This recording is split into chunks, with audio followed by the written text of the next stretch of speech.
Hey, babe. Yes. What if I told you I could take you to the scene of the worst train crash in U.S. history? Aw. And a cave.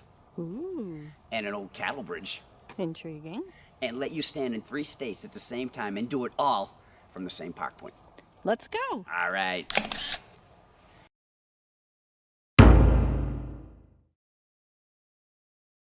Today's adventure brings us to East Thompson, Connecticut, to the airline trail. A few things here we want to show you. Let's go. What we're showing you now was once the scene of one of the most extensive train wrecks in American history, and the only one involving 4 trains. This tragedy started to unfold down in Putnam, Connecticut, when a dispatcher down there took an eastbound freight train and put it on the westbound tracks. Now, why would he do that? Well, number one, there was no scheduled activity on the westbound tracks, and the freight train was only going to slow down the 2 eastbound passenger trains that were coming up quickly behind it, and one of those trains was already late. Meanwhile, here in East Thompson, there was a freight train that was having cars coupled to it, and because of the same reason of no scheduled traffic, they moved it onto the westbound tracks also. Neither station notified each other about this, and because of that, on the cold and foggy morning of December 4th, 1891, at approximately 6:40 in the morning, that freight train coming up from Putnam came around a curve, and it was unable to stop. It ran headfirst into the engine of the freight train here in East Thompson.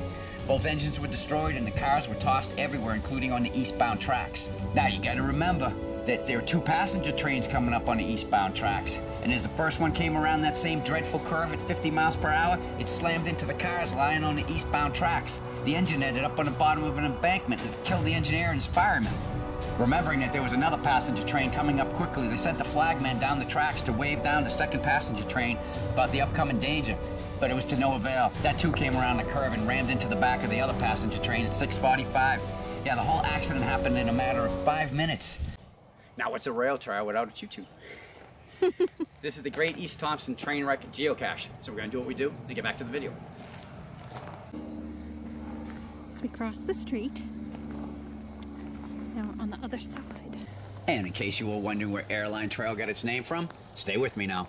If you were to draw an imaginary straight line through the air between Boston and New York, that would give you the shortest possible distance between 2 points.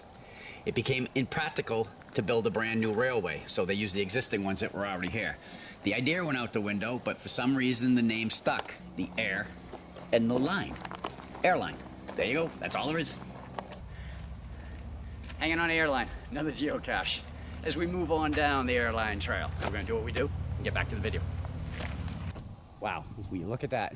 What do you think it is? I mean, I know there's a hermit cave real close that we're going to. Maybe that's the bridge he used to get over to his hermit cave? No, actually, this is for livestock, to get the livestock over the train tracks.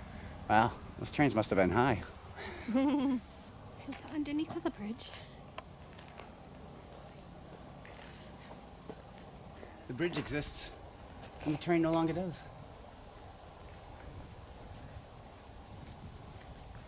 I'm a cow. Ooh. I don't know how they got across all this. They must have tiptoed. Yeah, no kidding. Tipple. It's not in the best shape. Trust me. Not that thrilled on this one. You did the balance beam. Back to safety. Babe, what'd you find? Another geocache. Yay! This is Hermits and Bridges of the Airline Trail. So we're gonna do what we do, get back to the video, and the next thing we're doing is right there.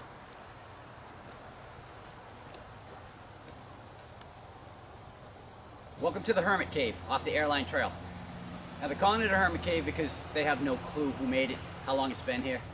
So Charlotte and I, we call these chambers. We've been in a few of them. We do have a video in the near future, hopefully, on the chambers in the New England area. So this is just one of them. Trusty flashlight. We're going to show you around.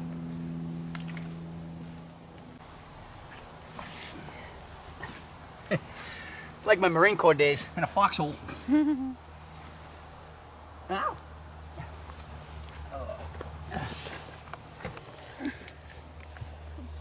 All right. Are you standing up? I'm standing up. Oh, cool. Oh. I'll be in a minute. I got spider webs in my hair. Oh, yuck.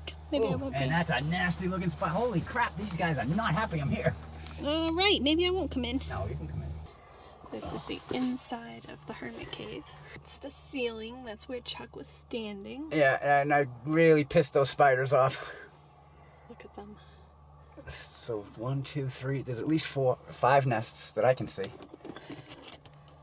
me see if I can zoom in on them. Smile, everybody. I don't know if it's coming out. It looks like this hermit cave was built using the cobbling technique. What that is you stack stones on top of each other, but each time you stack a stone, you overlap it on the one below it. And what that will give you is a nice arch, but it makes it nice and sturdy. Now, as I mentioned outside, Cheryl and I have been to a couple of chambers, 3 to be exact, and this one really resembles those. I mean, let's face it, throughout the New England states, there are 800 known chambers. That's not saying how many are unknown, but the weird thing is, nowhere else in Northern America has anybody ever found one. They can't tell how old they are, they can't tell who built them, and they can't tell what they were used for. Now, do we have our own thoughts and ideas? Well, of course we do, but it's just be all speculation like everybody else is doing, and I'm not opening that can of worms. So, right now, we're just gonna call this a hermit cave. Cheryl, you looking for livestock up there?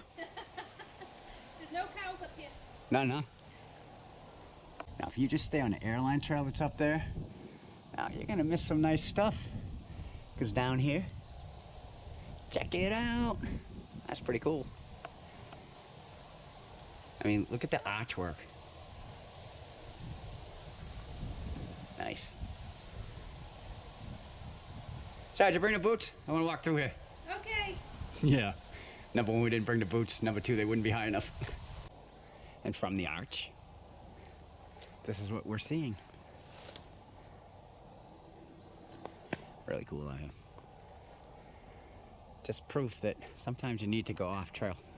Just looking for artifacts on the side of the trail. Honey, when was that train wreck? 1891. Oh, yeah. Oh. Well, wait a minute. Well, these cigarettes are older than that. They're from 1839, obviously. Right. To get to the last place we're going to take you today, you're going to continue along the airline trail, and you'll come to this trailhead marker and follow the trail up to the right. And up where you see Chuck is the big cement marker. I'm in Massachusetts. Now I'm in Connecticut. So this trail is much different from the airline trail. It's a single path. It's a nice walk through the woods. Some people have called it a goat path. Some people call it a boundary trail. But for us, it's just the trail that's taking us to the Tripoint. Did you just find another one? Yes, I found the geocached Trifecta, Massachusetts. Cool.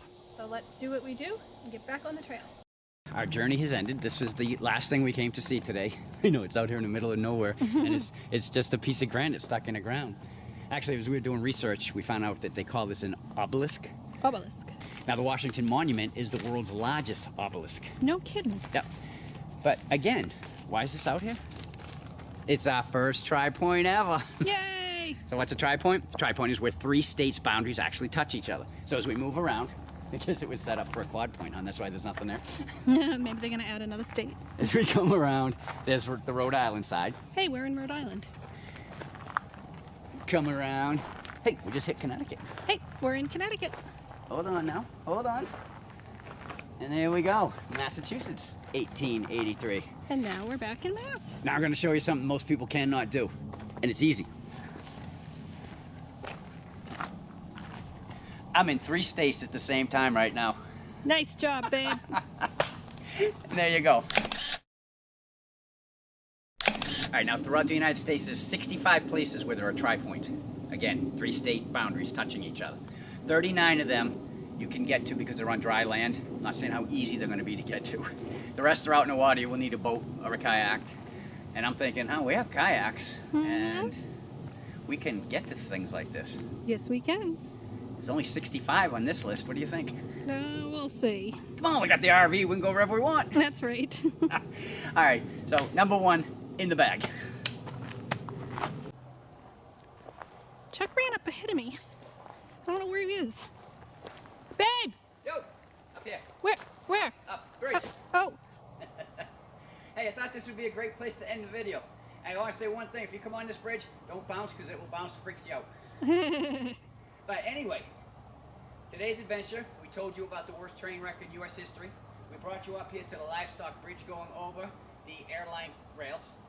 We brought you over there to the Hermit Cave, and then we brought you to a Tripoint, the first one Cheryl and I have ever been to. Woo! 64 more, babe. We also got a bunch of geocaches. So all I want to say is until our next adventure. The end. Yeah, what she said.